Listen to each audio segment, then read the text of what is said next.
I just very conveniently rationalized that there was no time for that.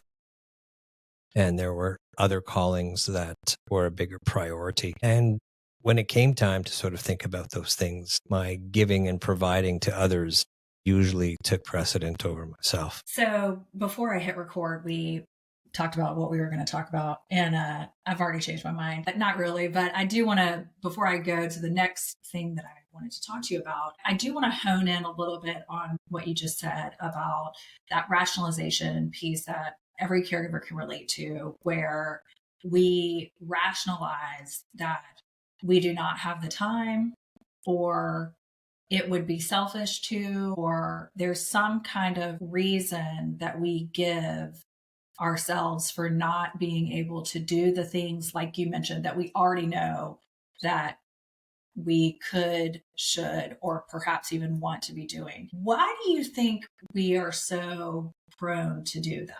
Do you have any theories? Well, I think habits are formed at a young age. I think we speak and read about socialization and the initial blueprints we are all afforded by our early experiences and with family, and whether it's financial blueprints or emotional blueprints or giving blueprints. And I think once we realize that they serve purpose and they might actually fuel other positive attributes, you sort of get into this self-fulfilling prophecy.